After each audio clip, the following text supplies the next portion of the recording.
दिलं हो राजाने इथल्या रयतेला? त्या राजानं इथल्या रयतेला भरभरून असं प्रेम दिलं. जगाच्या पाठीवरती पहिला राजा आहे ज्याला कळालं की शेतकऱ्यांना आणि आपल्या सैनिकांना पोट असतं. जसं विश्वराज दादांना कळालं की बाबा इथल्या कामगारांना सुद्धा पोट असतं, त्यांच्यासाठी त्यांनी भरभरून अशी मेहनत घेतली.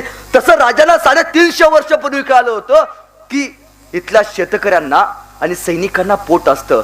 पोट भरली पाहिजेत, त्यासाठी महाराजांनी सैनिकांना पगार चालू केला. आज सरकारी नोकर किंवा सरकारी अधिकारी जे पगार घेतात, ही पगार नावाची योजना, जे महिन्याला 31 तारखेला जो आपला पगार होतो, ही पगारची योजना 350 वर्षापूर्वी शिवरायांनी या मातीमध्ये चालू केली.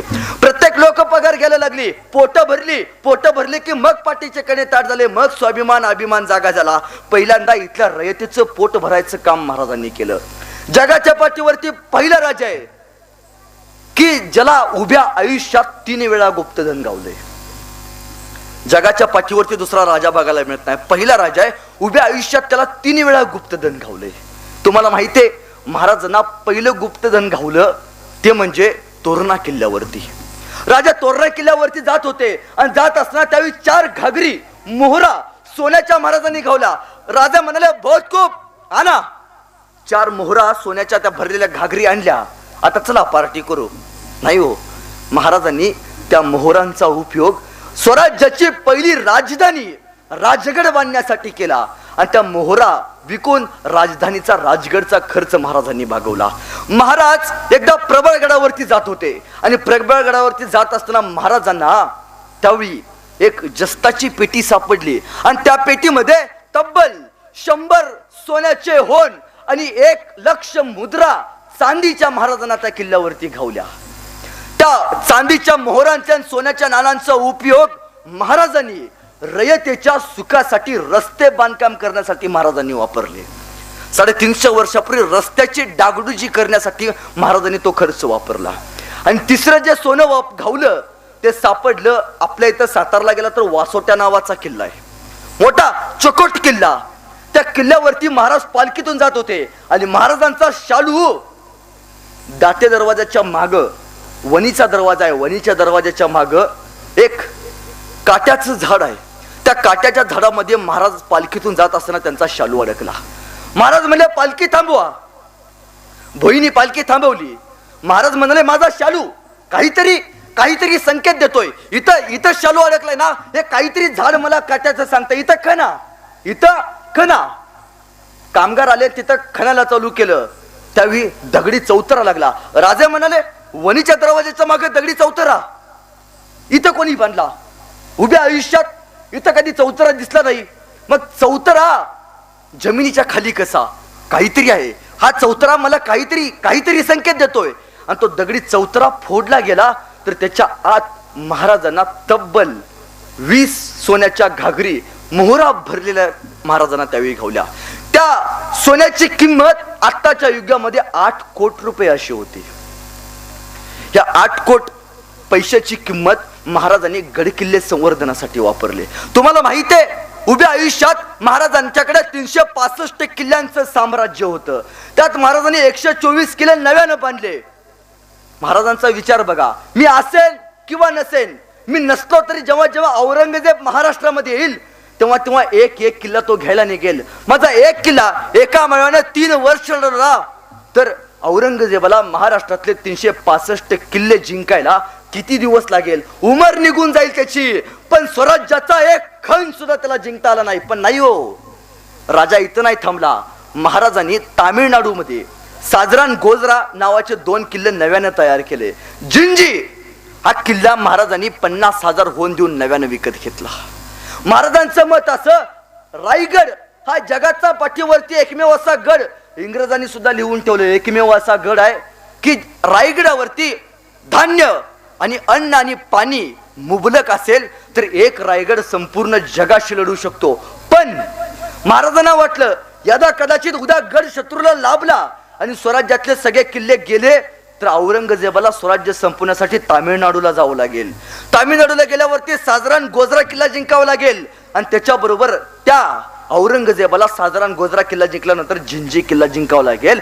आयुष्याची 100 जन्म त्यानं परत घेतली तर स्वराज्यातला एक ना एक किल्ला जिंकण्यासाठी त्याला जगावंच लागेल. हे महाराजांचं सगळ्यात मोठं नॉलेज होतं. ही महाराजांची दूरदृष्टी होती. हे महाराजांचा संकल्प होता. तुम्ही रायगड बघितलाय? किती लोकांनी बघितलं? हात वरती करा. इतक्याच लोकांनी बघितलाय. हात खाली करा. गोव्याला किती लोक गेली? खरं सांगायचं तिकडे बरं जायला सुचते बरं. आयुष्यात एकदा तरी आपण आपल्या राजाचा रायगड बघितला पाहिजे. का बघितला पाहिजे? मायमौलीनं माहितीये, आज तुम्ही इथं अभिमानानं स्वाभिमानानं कुंकू लावून बसताय ना, ती फक्त या राजाची कृपा आहे. रायगड का हो? कारण रायगडावरती महाराजांची समाधी आहे, जी समाधी पिढ्यानपिढ्यांना प्रेरणा देते. रायगड का बघायचा? मी पहिल्यांदा सांगतो, मी कुठल्या धर्माचा द्वेष करणारा माणूस नाही, पण माझं असं वैयक्तिक मत आहे की जसं मुस्लिम धर्माचं हजला गेल्याशिवाय आयुष्याचा अर्थ पूर्ण होत नाही, तसं प्रत्येक मराठ्याचं आणि प्रत्येक मराठी माणसाचं रायगडला गेल्याशिवाय आयुष्याचा अर्थ पूर्ण होत नाही. आयुष्यात एकदा ते रायगडला गेलं पाहिजे. शिवरायांचा जन्म झाला, त्या किल्ल्याचं नाव काय? बघा, बारकी पोरं मोठ्या लोकांपेक्षा हुशार आहे. ते काय नाव? शिवनेरी. आणि महाराजांचा मृत्यू झाला, त्या किल्ल्याचं नाव काय? रायगड. हे विश्वराज दादांनी पेरलेलं ज्ञान आहे बरं का, त्यामुळे पोरं हुशार झालेत. शिवनेरीचे पहिले 2 अक्षर म्हणजे शिव आणि रायगडाचं पहिले 2 अक्षर म्हणजे राय. हे 2 शब्द तयार केल्यावरती एक शब्द तयार होतो. त्या शब्दाचं नाव म्हणजे शिवराय. हा शिवराय जो पिढ्यानपिढ्यांना प्रेरणा देतोय, त्या राजाचा गड. रायगड का बघायचा तुम्हाला माहितीये? आता इंजिनियर लोक बऱ्यापैकी असतील. स्थापत्य कलेचा उत्तम नमुना म्हणजे रायगड. रायगडावरती गेला तर होळीच्या माळावरती उभा राहायचं आणि होळीच्या माळावरनं जगदीश्वराच्या मंदिराकडे बघायचं. ते जगदीश्वराचं मंदिर तुम्हाला लांबून मस्जिदीसारखं दिसतं, पण आत गेल्यावरती पिंड बघायला मिळते. का असं बांधलं असेल? लांबनं बघितल्यावरती तुम्हाला मस्जिदीगत दिसतं, पण आत गेल्यावरती पिंड बघायला मिळते. हे महाराजांचं नॉलेज होतं. महाराजांना वाटलं यदा कदाचित उद्या मी असेन किंवा नसेन, मी असलो किंवा नसलो, जेव्हा जेव्हा रायगड जाळला जाईल, जेव्हा जेव्हा रायगड शत्रूच्या ताब्यात जाईल, तेव्हा तेव्हा रायगडावरची प्रत्येक वास्तू जरी जाळली तरी महादेवाच्या पिंडीला हात लागता कामा नये. आणि तसंच झालं. जुल्फी खानानं रायगड पहिल्यांदा जाळला आणि इंग्रजांनी रायगड दुसऱ्यांदा जाळला. दोन्ही वेळी रायगड जळत होता, पण दोन्ही वेळी महादेवाच्या मंदिरातल्या पिंडीला हात लागला नव्हता. याचं कारण छत्रपती शिवाजी महाराज आहेत. दुसरा राजाचा संस्कार बघायला मिळत नाही. रायगड अनेक गोष्टीसाठी बघायला जायचा. रायगडावरती गेल्यावरती आमचे लोक काय म्हणतात की मला महाराजांची हत्तीशाळा बघायची आहे, मला महाराजांची तोपशाळा बघायची आहे, मला महाराजांची युद्धशाळा बघायची आहे. इथून पुढे कधी रायगडला गेलात तर गाईड्सला म्हणायचं 350 वर्षापूर्वी छत्रपती शिवरायांनी उभारलेलं मला शौचालय बघायचं आहे. 350 वर्षापूर्वी अमिताभ बच्चन घसा वरडून दमला, हर घर शौचालय, हर घर शौचालय. 350 वर्षापूर्वी रायगडावरती छत्रपती शिवरायांनी शौचालय बांधलेत. विष्टेचं डिकम्पोजिशन कसं करावं याचं तंत्र 350 वर्षापूर्वी शिवरायांच्या रायगडावरती बघायला मिळतं. प्रत्येक गोष्ट राजाची आपल्याला काही ना काहीतरी शिकवून जाते. स्वराज्यावरती एक संकट आलं, त्या संकटाचं नाव मिर्झा राजा. काय नाव? मिर्झा. आला 40,000 सैनिक घेऊन आला आणि इथल्या रयतेला कापायला चालू केला. खुले आम कतल्या प्रेतांच्या ढीग, श्वास जिकडं बघावं तिकडं रक्ताचे पाठ वाहत राहत होते. ते बघितले, राजा हळवळला. राजा मिर्झाला म्हणाला, मिर्झा हे बरं नाही. आणि छदिमी हसत मिर्झा म्हणाला, राजे याला राजकारणच म्हणतात. राजांना त्यावेळी वाटलं यदा कदाचित दगडा मातीचे गडकोट गेले तर परत घेऊ, पण जिवंत हाडा मासाची माणसं गेली तर मी काय करावेत. म्हणून महाराजांनी तह करायचा ठरवला आणि तहात 23 किल्ले बहाल केले. संपलं. सगळे म्हणायचे संपलं आता, काही नाही यांच्याकडं. पण महाराजांना माहिती होतं राखेतून पेटून कसं उठायचं, स्वराज्य नव्यानं पुन्हा कसा निर्माण करायचं. आणि झालं हो.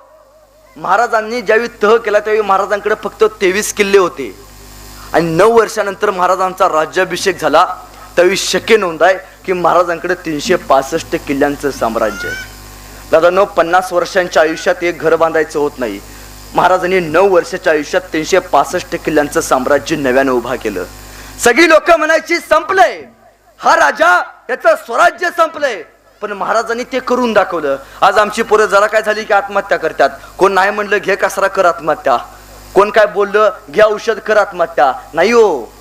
कधी आत्महत्याचा विचार आला ना, गाडी काढायची आणि राजाच्या रायगडावरती जायचं आणि डोळ्यात डोळे घालून विचारायचं, का आमच्यासाठी तुम्ही आयुष्याचा प्रत्येक क्षण दिला? का संभाजी राजांच्या समाधीला जाऊन विचारायचं, डोक्याच्या केसापासून पायाच्या नखापर्यंत चांबडी सोलून घेतली, शरीराचा कण न कण रयतेसाठी बहाल केलात का?